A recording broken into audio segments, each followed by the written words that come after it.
Hello everyone and welcome back to the Successfully Balanced podcast. I'm your host Aria and I'm so excited for today's episode. I have actually written it on paper for the first time, which I'm really excited to try out and I don't know, I just like when I write things down with my hand, it's just better, like it's more authentic. And anyways, I'm so glad that you're here. Thank you so much for being here. If you enjoyed this episode, then give it a rating on Spotify. It would mean so much to me and help this podcast get reached to even more women because we just want to help people and I just want to see all of you guys achieve your goals without burning out. So if you rate it, you're helping me, you're helping everyone else. That'd be amazing. And if you're watching on YouTube, then like, subscribe, do all those things. But today we're talking about how to keep your healthy habits even when you're busy, because I know how hard it is to fall, I know how easy it is to fall in that trap of things getting really busy and then thinking like, oh, I don't have time to go and work out, I don't have time to go for my walk, I don't have time to eat healthy, whatever it is. And I think that's just so frustrating because one of the biggest things about having healthy habits is that they keep you energetic, they keep you at your best so that you can really do your best, especially through those busy periods. So often, the busyness leads us to get a lack of sleep or all those things, and those things just end up making us more stressed and making that period more busy. So it really is a self-perpetuating loop.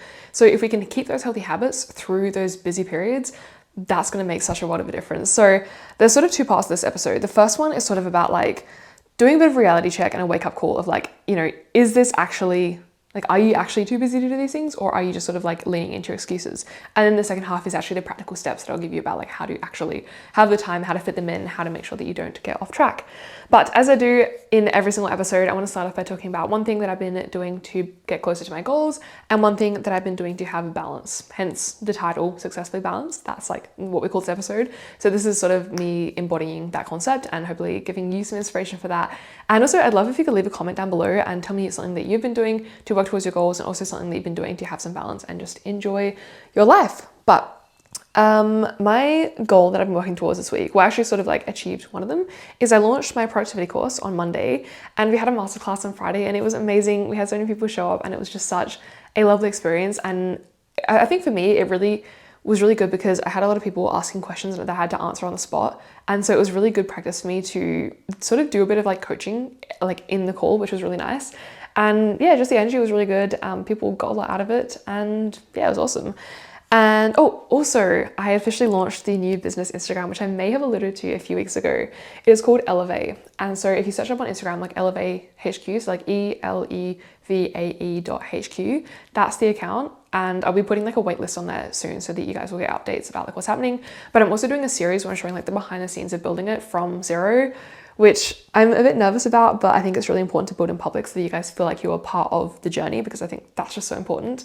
And yeah, so I made the first episode of that yesterday and I like the editing style. It took a lot of editing, so I really hope you guys like it because I really want to make it more storytelling and more cinematic, so it's like more enjoyable, more entertaining for you guys to watch and just like expresses what I'm thinking more, because something that I'm really leaning into more is being more intentional with what I'm saying and not ever using ChatGPT or AI to write my scripts, because like anyone can use that, anyone can say that. But the reason you guys are following me is either because hopefully I'm helpful and inspiring or whatever, but also like for me and like my perspectives on things. And so it's like, if I'm outsourcing my brain to AI, like what's the point you guys following me? You might as well just follow ChatGPT. And that's also why I'm scripting my reels on paper now, because it's like, I can't just type things out and, I feel like it's just more authentic when I write things out. So I've got a reel that I'm about to film after this, which is sort of like some perspectives that I have about wellness and how I don't think that wellness should be a trend. It's just something that we should have as our baseline, which is sort of what I'm talking about in this episode as well. But yeah, anyways, I just think that's really important. Let me know what you guys think about that. If you think that creators should be using AI to script or not, or if you think that it's better to have more authentic storytelling. I feel like it's a bit obvious, but just let me know what you think. Anyways, and then in terms of balance, I sort of like went all over the place, but in terms of balance, what I've been doing to just have more enjoyment in my life is actually, oh my goodness, I forgot to write this down, but yesterday I went for a walk. I walked 10 kilometers because I was meant to do a 10K run, but oh my gosh, bit of backstory. I was house sitting this week and they have a dog and it was really difficult to sleep because it was sleeping on my bed. And so I got not much sleep. I didn't eat any vegetables. I didn't go to the gym in like a week and oh my goodness, I just did not feel good. And that was fully on me. Like I wish I had this episode a week ago to like get me back on track because it was not nice. Anyways, I had to wake up at 4 a.m. on Saturday morning to go to the Anzac Dawn Service, which if you guys don't live in Australia, it's basically a ceremony that we do to commemorate our soldiers from World War II, I believe it is. And so we had to wake up super early for that to pack everything up so we could leave the house. And I literally just felt like throwing up from how tired I was and it was not nice at all. But I went for a 10K walk to just reset my brain, reset my body, and I just feel so much better. Like I'm not even kidding, like compared to this time yesterday morning, oh man, I feel so much better. So I want this for you too. That's why I'm doing this episode. But the other thing that I'm doing for balance is this afternoon my mom has her birthday celebration, and I'm just so excited to help out with that and just enjoy the vibes, and it's just been really good. So let's get into the actual episode now. First part is about getting you a reality check and sort of waking you up. So first of all, are you amplifying your excuses? Are you saying that you literally don't have time? Are you saying that you are so exhausted that you physically can't go to the gym? And what I want you to understand, like, is there actually physically a brick wall between you and the action? Okay, if someone is physically holding you down in bed when your alarm goes off and you are, not physically able to get up, that's a decent reason. But if you are just saying like, oh, I'm just too tired, when you actually could go to the gym, you're just not being bothered to, just really have a reality check there. If you say like you don't have time to cook, but then you're spending half an hour deciding what to get for takeout, you could be using that time to cook something healthy at home. Or if you're saying like, oh, I have to work so late, so I'm not getting enough sleep, but are you spending the last hour of work scrolling and, or just like eating that into your bedtime? Like, are these excuses actually excuses, or are you amplifying them and sort of like lying to yourself that you could actually be doing these healthy habits when you're not? And sort of just choosing not to, rather than actually having a barrier between you and doing it. And I do want to, obviously say this with a grain of salt, because there are times in life when we are really busy and we are really tired, and it is important to just prioritize getting through. I'm not going to brush over that fact, especially, when I am leading up to a launch. There are going to be times when, there may be a day or two where I actually can't go to the gym because there is so much work. I'm fully like acknowledging that, but if it's for a long period of time, like that's really not healthy, and you're probably like just diminishing your productivity over time and your actual output because you're not looking after yourself. The more you can look after yourself, the better you can be able to focus, the better your work's going to be, and the better results you're going to get. And so if you're sacrificing looking after yourself for the sake of results and the sake of getting work done, that's actually a sacrifice, because if you're not looking after yourself, you don't have the energy and focus to do the things that you say that you really need to do. Second of all, are you mistaking self-care with complacency? This is something that I sort of was looking into recently, where it's like there is a very fine line between calling it discipline, but actually you're overworking yourself, and calling it self-care, but actually it's just complacency. And this is sort of what I was talking about before, where it's like how to tell between the difference of what these are. It's like, are you actually too busy / tired, or are you just choosing the easy option? Because yes, self-care is important, but if you are using self-care as an excuse to get out of every single meeting, or using self-care as an excuse to not create content, or whatever it is that you need to get done, and just using self-care as an excuse to not do that, and you're doing that every single day, that is complacency. And I'm just gonna be upfront with you. Yes, self-care is important, but not if it's taking you away from the things that really need to get done, and sometimes sacrificing that discipline and getting things done when they really need to get done. And then on the other hand, this is sort of like the other end of this concept is sort of like, often we call it discipline, but we're actually just overworking ourselves, where we'll say, oh, I'm just so disciplined, like I'm getting up early, I'm working on my business from 5 a.m. until 10 p.m. And I'm like, no, that's actually overworking. Like, yes, it is technically discipline, like you're pushing through even when you don't feel like it, but you can't just use that as a mask for when you're actually overworking yourself. And I see it a lot in sort of like the hustle bro culture, where it's like, especially in like startup founders, where it's like, if you haven't slept 2 hours and you're surviving on frozen pizza and you're working 22 hours a day, like, did you even try? Like, no wonder your business is failing because you're, whatever. And it's just like, no, that's actually really not healthy. That you can't, no one is meant to live on frozen pizza. It's just not how you're meant to go. But there's such a culture in that. And it's like, if you haven't burnt out, then you haven't tried. And they call it discipline, but it really is overworking, because, we're not machines. We are humans. We have a finite amount of time in the day. And yeah, I just think that's really important. And also, oh my gosh, something that just came to mind. There is this kind of concept of like the 8-8-8 rule in terms of like your day and your scheduling and everything, where it's like you should have 8 hours of sleep, 8 hours of solid focused work, and then 8 hours of like leisure, family time, going to the gym, doing all the healthy habits and stuff like that.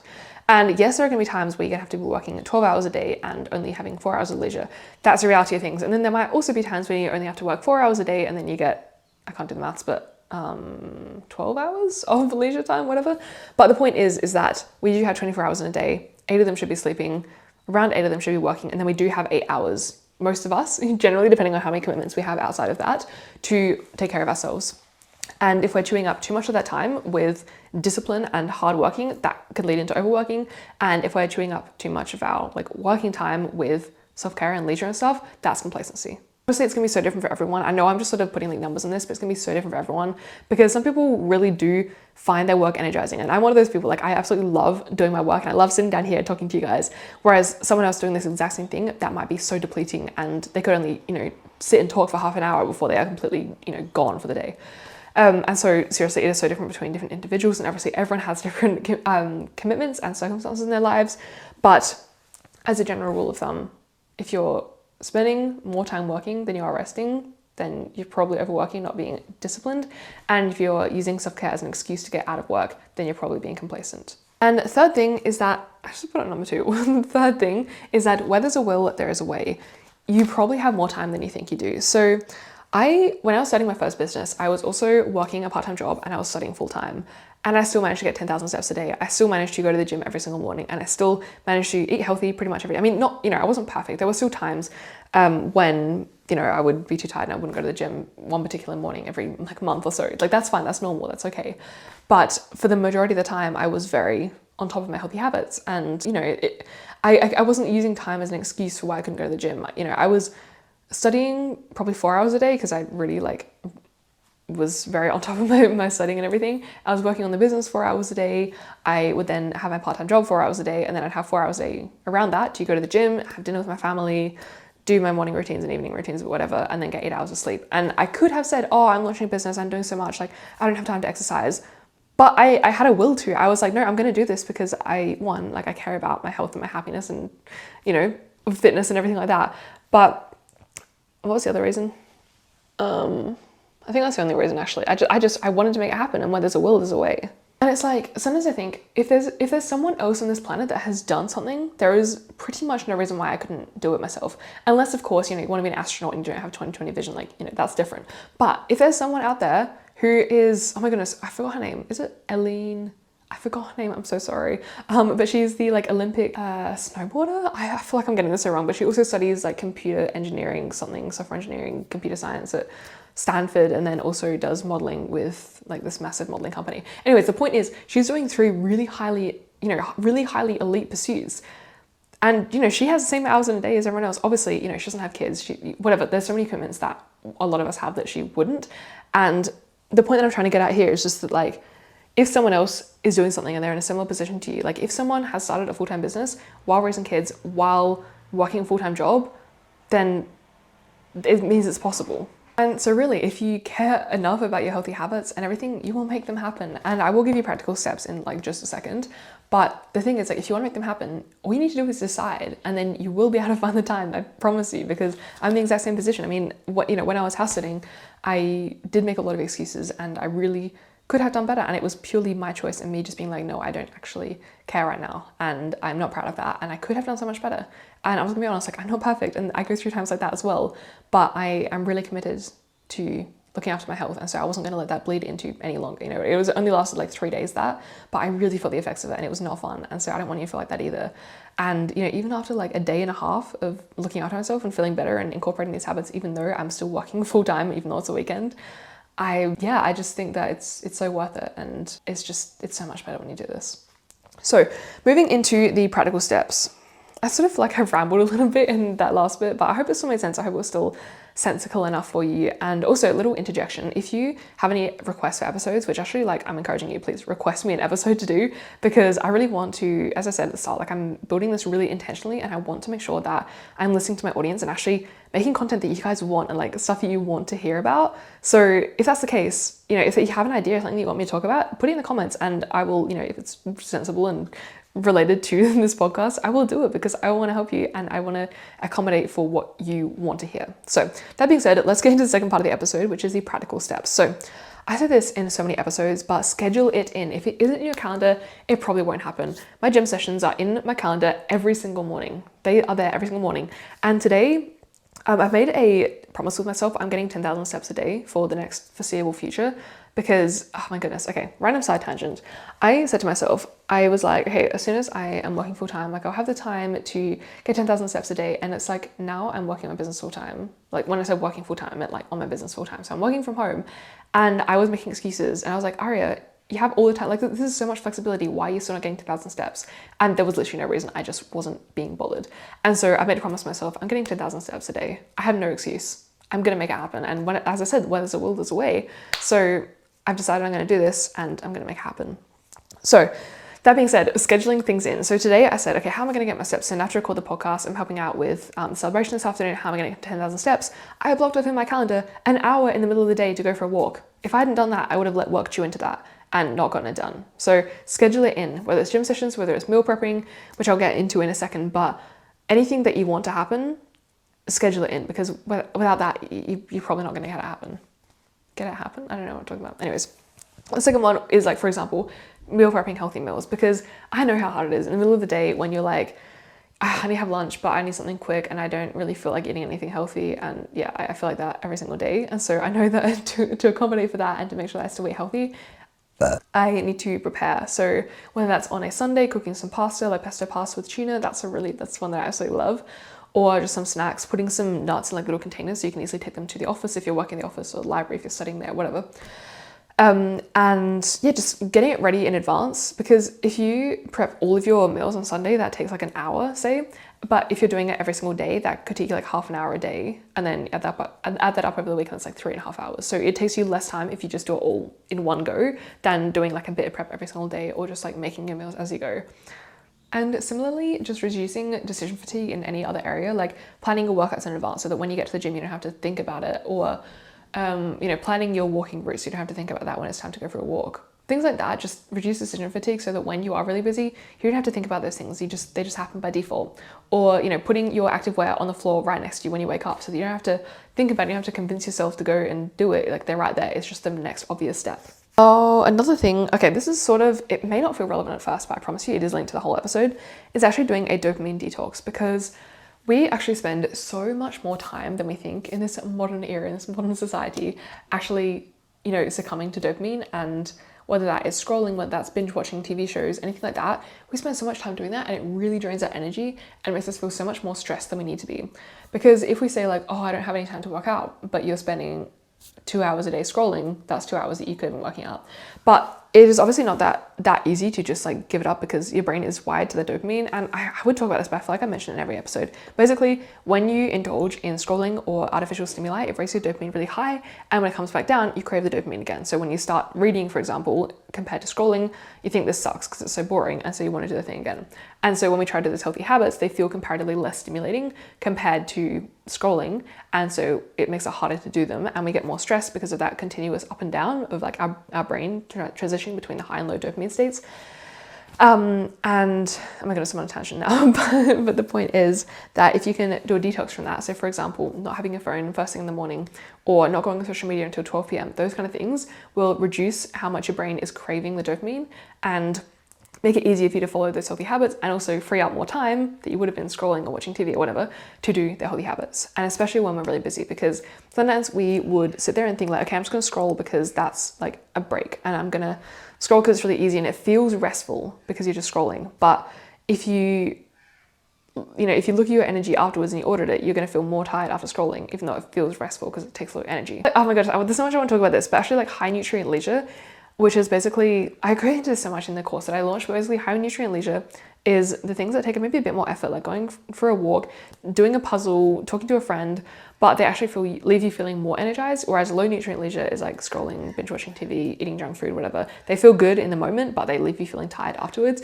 When you're really busy, if you only have an hour a day to rest, if that, because when you're busy, you have like no time. But if you only have half an hour a day to rest, if you're spending that half an hour talking to a friend or baking, whatever it is that feels restful to you but is actually leaving you more energized, you're going to feel so much better than if you spend that half an hour scrolling or watching TV, I promise you. Not that there's no time and place for that, but I'm saying like when you're really conscious of your energy and where it's going, especially when you're really busy and you need to conserve that energy, just be aware of that. Okay, next one. I love this one so much. I think it's actually such a like cheat code, but habit stacking / like doing 2-in-1. So for example, if you're working at home and you have to work from your desk and you're just constantly typing, like I have no time to go for a walk, get a desk treadmill. They can be like $60, I think, from Amazon. I don't know if they're very good, but they're not that expensive.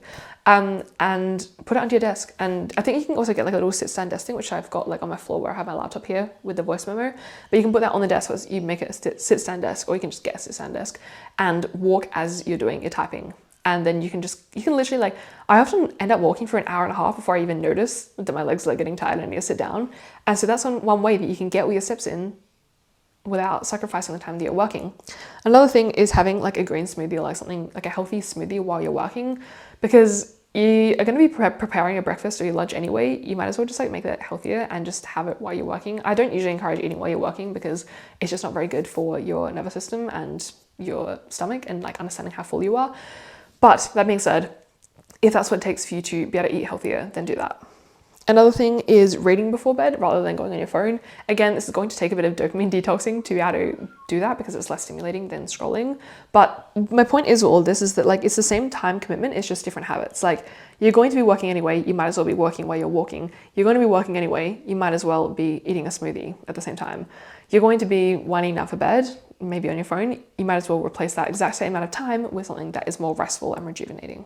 Habit stacking is sort of a different concept. It was sort of like not the right word to use in that situation, but it's sort of like stacking a habit with something you already do. So for example, I don't know why this always comes to mind. I feel like it's not really very applicable, but it's like just say you are a runner and you need to get stronger calves and you can just never remember to do your calf raises. What I want you to do instead is like every time you're brushing your teeth, that's like a trigger to do your calf raises. So while you're brushing your teeth, you're also doing calf raises. Or I don't know, maybe you want to get into the habit of listening to more podcasts, and currently you go to the gym and you listen to music, and you can kind of just like replace that, like the trigger of going to the gym, you can lead that to you putting on a podcast rather than putting on music. But yeah, just sort of look for all those opportunities throughout the day, throughout your work day, to like, where can I potentially fit in a healthy habit? Where can I do a healthy habit while I'm doing something else? You get the idea. Okay, and the last one is having boundaries, especially bedtime boundaries. So there is this thing, what's it called? It's sort of like where you have like, it's, oh my goodness, I forgot what it's called, but it's like self-procrastinated bedtime, where it's like you deliberately push back your bedtime to have more time for yourself. I'm pretty sure. Or like you put off bedtime because you're working, things like that. So I don't know about you, but I find it so much easier to like have a clear morning routine, because the morning routine has a clear start. Like I wake up at 5 a.m, things go like smoothly after that. But bedtime, it's really hard to have a bedtime routine because like there's no necessary cutoff for when you stop working. And that's what I want you to change. I want you to have a specific cutoff for when you are stopping working and you're going to sleep. This may seem ridiculous, but mine is 8 p.m. because I love my work and, you know, but the thing is, I know that if I'm going to wake up at 5 p.m, I need to be asleep by 9 p.m. And having had insomnia since I was 10 years old, it does not take me, it's not a short period of time for me to fall asleep. And so at the absolute latest, I need to start working at 8. Usually, you know, I'll stop at like 5 or 6. But if I'm really into a project, I'm like, no, all right, 8 p.m, cut off, no more work after this. And then at a minimum, I'll spend like half an hour doing my skincare, getting ready for bed, doing a bit of reading. And then by 8:30, I actually turn my light off. I take my melatonin, but it still takes me about half an hour to fall asleep.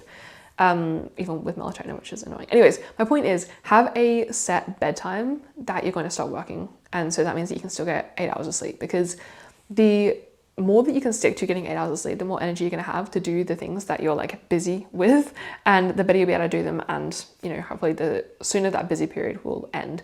Whereas if you're tired, it's going to take you longer to get those things done. And then that busy period is going to last longer, and it's just a self-perpetuating cycle. So the whole thing of like all of this episode is look after yourself so that you have the energy to do the things that you're busy with, so that you can have the time to do the things that make you energetic to do the things you're busy with. You get the idea. I feel like I just spoke at 100 miles an hour. I'm so sorry if I speak too fast. I hope that if you're listening to captions, oh my goodness, if you are watching captions, if you're reading captions, oh my God, if you're reading the captions, I hope that that helps, because I feel like I do speak quite fast. Anyways, I hope you enjoyed. If you did enjoy, give it a rating and follow me on Instagram that's a good question. And if you enjoyed this episode, yeah, give it a rating. If you're watching on YouTube, then subscribe, because I'm making an episode every single week. And I should do a vlog soon. Would you guys like a vlog? Let me know in the comments. Do you want a vlog? I feel like that'd be really cool. I haven't vlogged in ages, but someone mentioned a few episodes ago that I should do. No, someone mentioned in a vlog, like underneath the comments. Oh, I can't speak today. Oh my goodness. Someone mentioned in the comments I should do vlogs more often. So let me know if you want another vlog and I'll do one. But other than that, I hope you guys have an amazing day. Let me know if this episode has changed your life in any way. Send me a DM and I would just be so happy, and it would literally make my day. And yeah, hope you guys had the most amazing week, and I'll see you in the next episode. Bye bye.